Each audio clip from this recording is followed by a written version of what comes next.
उसे 4 वर्ष में भगवत साक्षात्कार हो जाए। नारायण स्वामी को 4 वर्ष में, तो कह रहे नारायण भगवान की कृपा से इस दास को जो अनुभव हुआ, अजपा जाप से 4 वर्ष में भगवत साक्षात्कार। पर अजपा जाप एक अलग है, जो निरंतर चलता रहता है, चलाना नहीं पड़ता है। इतनी व्याकुलता इन महापुरुष के अंदर थी और इतने असंग थे। एक रस्सी केवल कमर में और टाट की पट्टी की लंगोटी, बस। पूरा टाट ऐसे गमछे की तरह नहीं, केवल टाट की लंगोटी, एक रस्सी, बस। पूरे जीवन में गर्मी, सर्दी, बरसात, और व्याकुलता इतनी थी कि प्राण त्यागने के लिए तैयार थे कि मुझे कोई सद्गुरु मिले। जब देखा कि उनके अनुकूल भाव नहीं बैठ रहा है, तो हिमालय में पहाड़ी पे चढ़ के गिरने ही वाले थे अपने शरीर को नष्ट करने। कितनी बड़ी मुमुक्षुता। उसी समय पीछे से किसी ने पकड़ा और कहा, मंत्र ही तो चाहते हो ना, नारायण नारायण नारायण, यही जपो, असंग रहो, असंग रहो, नारायण नारायण जपो। वो औरों की असंगता की बात जाने दो, शरीर से भी असंग हो गए। वो कह रहे कि 4 वर्ष में अजपा जाप से मेरे स्वामी नारायण की कृपा से इस गुलाम को भगवत साक्षात्कार हुआ।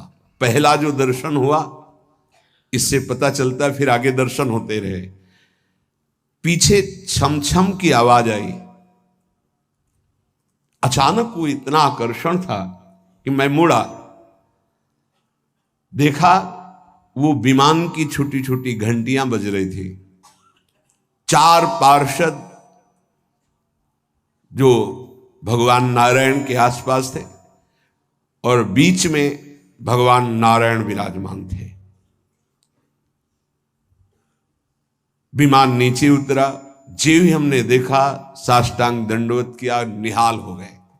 मेरे स्वामी नारायण, जो नाम जप करोगे भगवान वही रूप का अनुभव कराएंगे।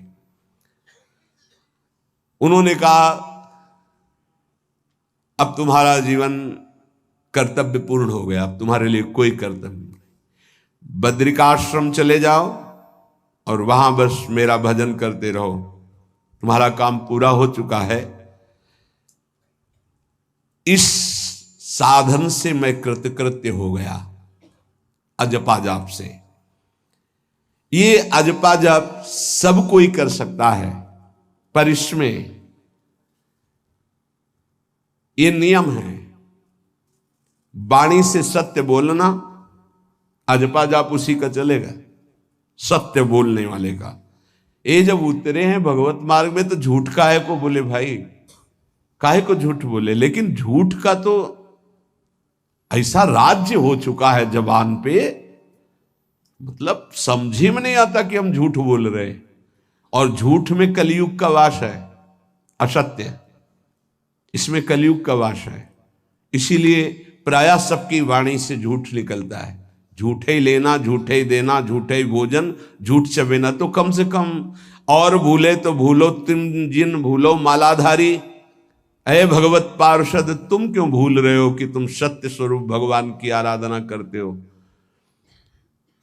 प्रेम पूर्वक जप करना, समदर्शित्व भाव लाना।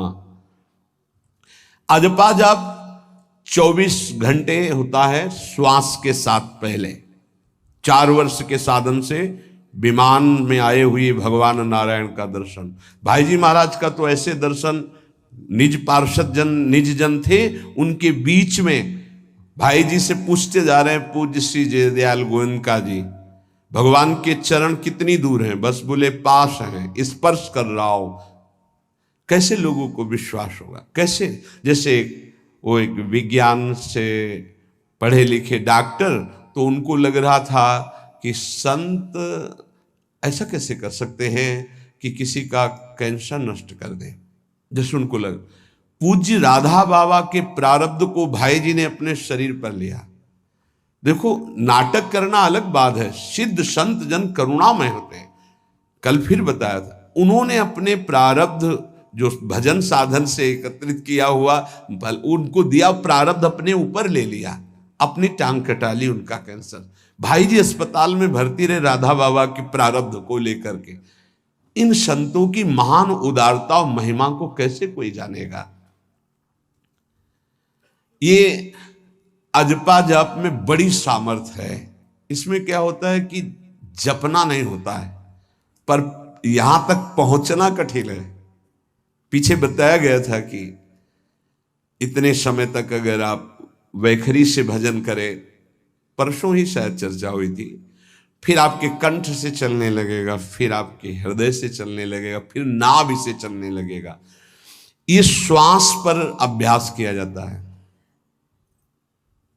ऐसा जैसे आवाज ना निकले पर आप गुनगुनाओ, नाक की वायु को अंदर से काटते हुए नाम के द्वारा,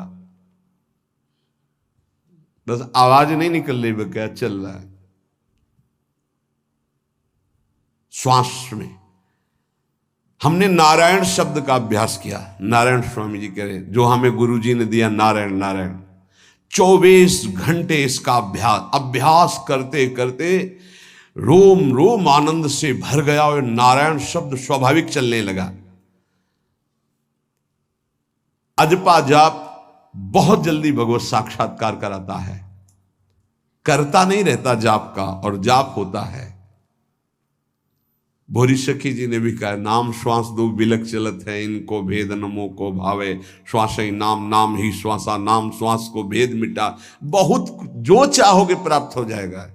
ये रुपया पैसा संसार की भोग सामग्री, ये तो तुम्हें कोई देगा भी तो तुम्हारी इच्छा नहीं होगी, आसक्ति नहीं होगी इनकी तरफ। ब्रह्मादि के भोग सब विषम लागत ताई, नारायण ब्रज चंद की लगन लगी है जाई। अजपा जाप को निरंतर चलाने के लिए एकांत में भगवान की कुछ स्तोत्र और प्रार्थना है, उनको गाइए और रोइए, प्रभु से प्रार्थना कीजिए। क्या मुझे अजपा जाप दे दीजिए, निरंतर भजन दे दीजिए, वो दे देंगे। हमने संतों से सुना है कि भगवान भजन मांगने की बात को बड़ी जल्दी पूरी करते हैं, कि मुझे अखंड भजन दे दीजिए, हृदय से जब चाहोगे तब। वो अंतर्यामी है, वो आपके अंदर बैठे देख रहे हैं। भगवान मुझे भजन दे दिए, और आपके चल रहा विविध भोगों की, तो पहले उन भोगों को नष्ट करेंगे या पूर्ण कराएंगे, तब आखिरी बातें आएगी। जब विभीषण जी श्री भगवान के सन्मुख गए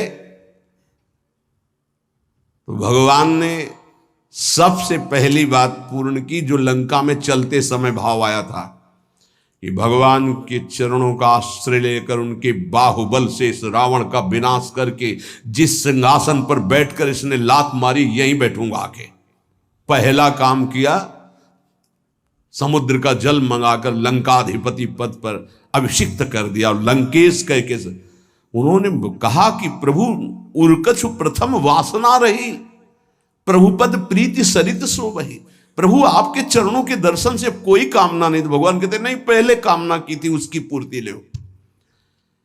हम भगवान से भजन मांगेंगे, साथ में नाना प्रकार की वासनाएं हैं, तो इसीलिए जब बहुकाल करी सत्संगा, सत्संग सुनते सुनते ये दिमाग में बैठ जाता है कि भोग वासनाएं कामनाएं ये हमें फंसाने वाली हैं, हमें नहीं चाहिए। जब आपके अंदर से उदासीनता आएगी तब भजन की मांग पूरी हो जाएगी।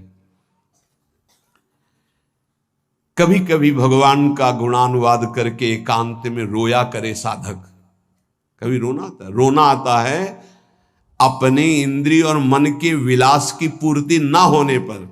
इतने मोटे मोटे आंसू गिरते, तब लगता है कितने कीमती आंसू कितने घटिया जगह में गिरा रहे हो। अरे इन्हीं से प्रभु को खरीद लेते हैं। अगर उनके लिए रो देते तो इतने करुणामय हैं वो कि आपको आभास होने लगता। भले हम अंतःकरण उस कोटि की व्याकुलता नहीं कि मेरे प्रभु हम पर कितनी कृपा कर रहे हो, अगर हृदय से उनको पुकारे तो निश्चित वो अनुभव में आ जाते हैं। छोटी छोटी बातों में लोग रो देते हैं, ऐसे रो देते हैं, मोटे मोटे आंसू चल रहे बात में ऐसे। और प्रभु की चर्चा हो जाए घंटों, कोई फर्क नहीं पड़ेगा। ये तो आश्चर्य लगता है। और भक्तों को चाहे जितना भीषण कष्ट हो, कभी आंसू नहीं निकल सकते। जब आंसू निकलेंगे तो भगवत भाव में निकलेंगे। कह रहे नारायण स्वामी कि अजपा जाप के लिए भगवान से प्रार्थना करो। कभी कभी एकांत में उनके स्तोत्र हैं, गुण हैं, उनको गा गा कर रो, उनसे प्रार्थना करो, हे दीन बंधु मुझे अपना अखंड भजन दे दो। जो चाहिए सब प्राप्त हो जाएगा। भजन से क्या नहीं प्राप्त हो सकता। एकांत में बैठकर रोने से, ऐसे प्रतिदिन जब आप नियम बना करके प्रभु से प्रार्थना करेंगे।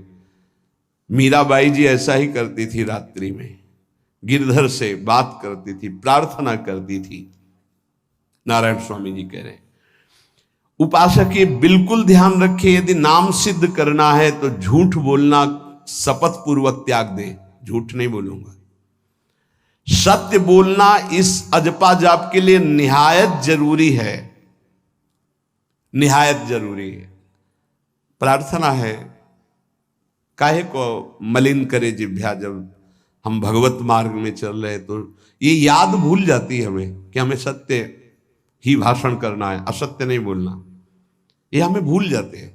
क्यों भूल जाते हैं? क्योंकि माया का ऐसा प्रभाव। अगर हम भजन के प्रेमी हैं, भजन बढ़ाना चाहते हैं, तो हम झूठ क्यों बोले? सारे जगत में जो भी तुम्हारे सामने आवे, दृष्टि से उसको जरूर देखकर एक बार प्रणाम करो। मेरे प्रभु इस जीव जंतु के रूप में, जड़ के रूप में, चैतन्य के रूप में। इससे तुम्हारे हृदय में पवित्रता बढ़ेगी, अजपा जाप चलने में सहायक होगा। सत्य बोलना, भगवान से एकांत में रोकर प्रार्थना करना, सबके प्रति भगवत भाव रखकर प्रणाम करना, जिससे तुम्हारा कहीं दोष दर्शन नहीं होगा। किसी के मन को दुखाने वाली कभी बात न कहे, किसी को दुर्वचन न कहे, किसी का वैर भाव अपने हृदय में स्वीकार न करे।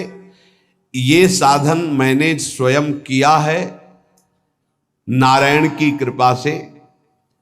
इस दास को वेदांत का भी पूरा ज्ञान है और भक्ति मार्ग का भी। दोनों का आखिरी भाव समदर्शिता है, चाहे भक्ति से चाहे ज्ञान से। सब में ब्रह्म देखना, सब में वासुदेव देखना, सब में इष्ट देखना। भक्ति विषय में भजन और ज्ञान विषय में नारायण, ये दोनों बात भक्त में होनी चाहिए। भक्ति का प्रथम और अंतिम विश्राम भजन, हर समय भजन चलना। और आंतरिक ज्ञान का विषय सब में हमारे इष्ट देव। ये दो बातें जरूर होनी चाहिए परिपक्व भजनानंदी होने के लिए। अगर भगवान की प्राप्ति करनी है तो ये दो बातें बड़ी जोर की है। भजन निरंतर, और जिसके भी सानिध्य में आए उसमें भगवत भाव करना। मेरे नारायण ने मुझसे कहा, वो फरमाया कि उनके पीछे पीछे मैं चलता हूं जो मेरे ऐसे भजन करने वाले भक्त होते हैं। और श्री कृष्णचंद्र जी ने दयालुता में भागवत में कहा, अनुब्रजाम में हम नित्यम पुयत्यंगुरेण भी।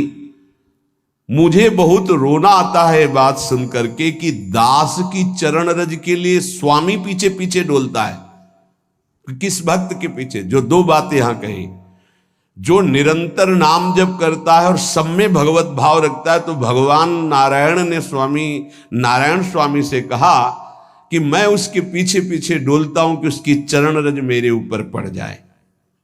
और भगवान श्री कृष्णचंद्र जी ने कहा, निरपेक्षम मुनिम शांतम निर्वैरम समदर्शनम। निरपेक्ष जो किसी की अपेक्षा नहीं रखते, किसी से कोई संबंध नहीं, स्वार्थ का। मुनिम जो निरंतर मंत्र का, नाम का मनन करते रहते हैं। शांतम हर द्वंद्व की प्रहार स्थिति में वो शांत रहते, विचलित नहीं होते। निर्वैरम कोई उनसे वैर करे तो भी वो उससे वैर नहीं करते। और समदर्शी सब में अपने इष्ट को देखते। ऐसे संतों के पीछे में भगवान कहते उनकी चरण रज लेने के लिए हर समय पीछे पीछे रहता हूं।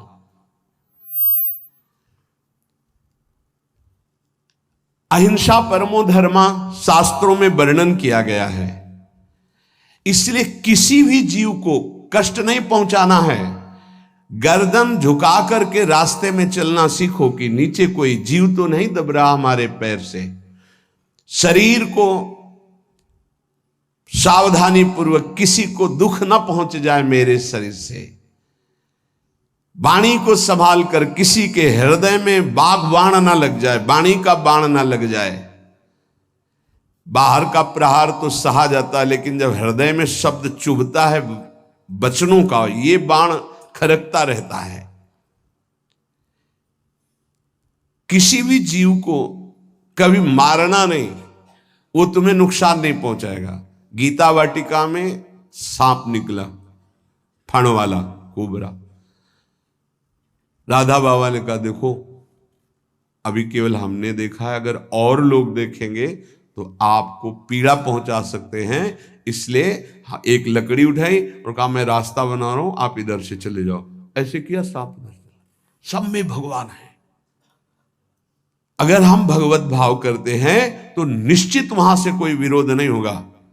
जब हम भगवत भाव करते तो सर्वात्मा भगवान वहां विराजमान, कैसे आक्रमण करेंगे। जैसे रत्नावती जी के लिए माधव सिंह ने जंगली शेर पिंजड़े में बंधवा कर वहां लाए और ऊपर से बालकनी से पिंजड़े का ऐसे खींच दिया गया, शेर बाहर निकला दहाड़ता हुआ। और वो पूजा में थी ठाकुर जी के, संतशाला में बहुत से संत विराजमान थे। दासी ने कहा महारानी सावधान, सिंह। आरती करने जा रही थी, मुड़ी और कहा नहीं सिंह नहीं, नृसिंह। हमारे भगवान नृसिंह देव पधारे। और थाल लेकर मुड़ी तो जैसे सीधी गाय ऐसे खड़े हो गए। तिलक लगाया, आरती की, प्रणाम किया। सिंह घूमा और छलांग मारी ऊपर, जो बालकनी में राजा के पार्षद उसको बंदी बना करके लाए, सांप को फाड़ और जंगल में। किसी संत को, रत्नावती जी को या किसी को वहां कोई क्षति नहीं, लेकिन जो उनकी क्षति के लिए लाए थे उनके लिए वो सिंह, इनके लिए वो भगवान नरसिंह।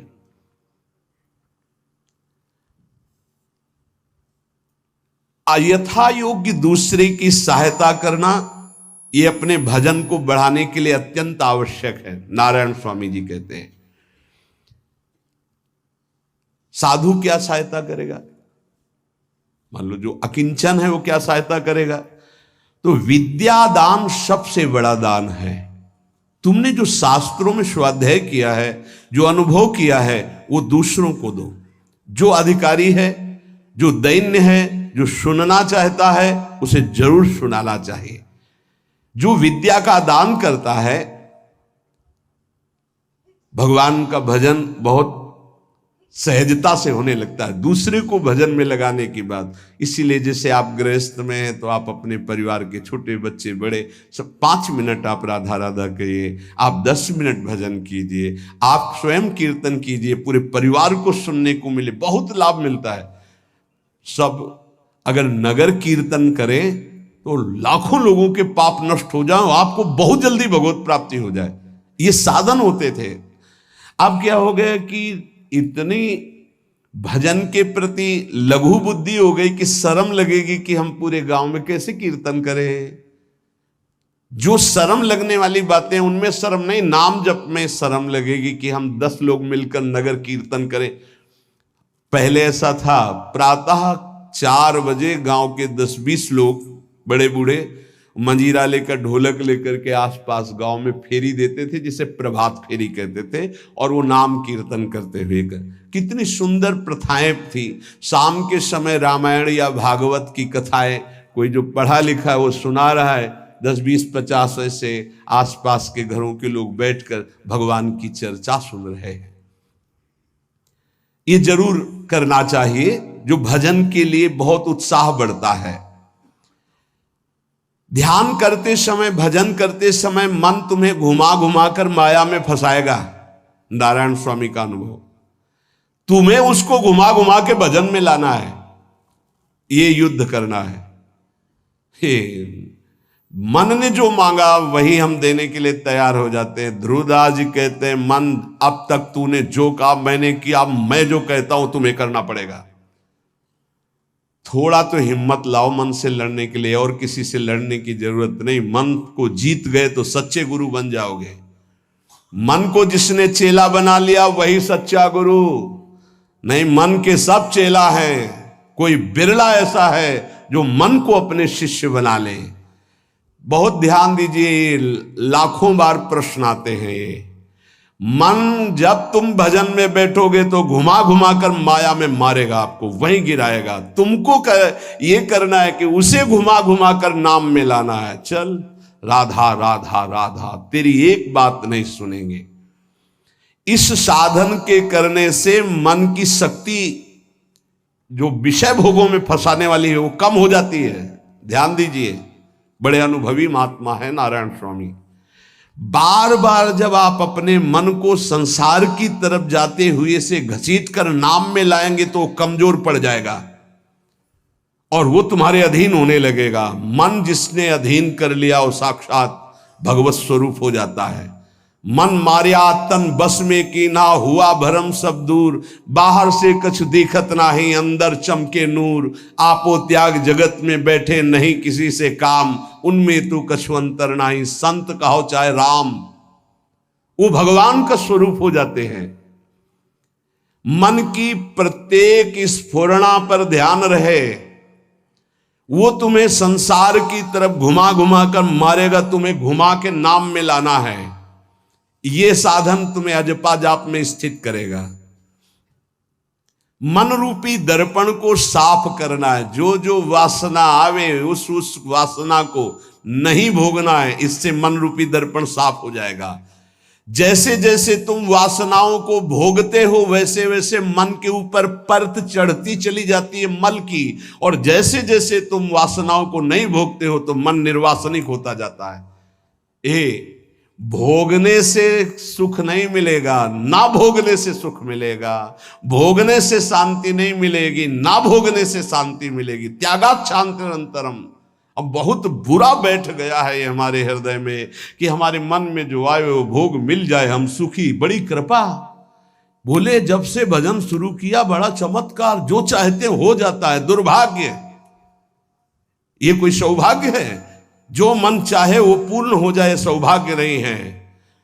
फिर वो तुमको अधीन करके जो तुम नहीं चाहोगे वो भी करवा लेगा। सौभाग्य है कि मन जो चाहता है वो हम नहीं करते। जो शास्त्र में लिखा है गुरु आज्ञा, वही मन की बात मानते हैं। अभ्यास करते करते वासनाएं कम होने लगती, फिर वासनाएं नष्ट हो जाती, फिर स्फुरणा ही नहीं होती, अजपा जाप प्रारंभ हो जाता है। विक्षेप यही वासनाएं पहुंचा रही भजन में। भजन से जो महासुख मिलता है तुम्हें कैसे बताऊं, नारायण स्वामी कह रहे हैं। मन को वश में करने पर जो सुख मिलता है वो ब्रह्मा को भी सुख नहीं है। अब आप सोच लीजिए, मन के अधीन होने पर दुर्गति तो सब देख रहे हैं, लेकिन मन को वश में करने पर जो सुख है वो परमेष्ठी पद ब्रह्मा में भी नहीं है। इसीलिए भक्त कहता है न पारमेष्ठ्यम न महेंद्र धिष्णम, नहीं चाहिए देवराज इंद्र का पद या ब्रह्मा का पद। ऐसा सुख स्वयं मिल गया क्योंकि मन अधीन हो गया। इसलिए इस दास ने स्वामी नारायण की कृपा से इस मन को अधीन किया। नेत्रों से जलधारा बहने लगी और हर समय नारायण की छवि नेत्रों में बस गई और जिह्वा ने प्रबल रूप धारण कर लिया। नारायण नारायण नारायण नारायण। अभी जिह्वा प्रबल रूप, समोसा चटनी ये वो कैसे नाम मीठा लगे। राधा नाम सुधा रसम, पानी आया मुंह में? नहीं। राधा नाम सुधा रसम, पानी आया मुंह में? नहीं आया। वो अभी गरम गरम समोसा चटनी ये या अमुक चीज या अमुक, मुंह में पानी आ जाएगा क्योंकि हमारी जिह्वा का स्वाद बिगड़ गया। बोले हमारी जिह्वा प्रबल हो गई। किस बात में? रुकी नहीं रही। राधा राधा राधा राधा, जैसे राधा बाबा की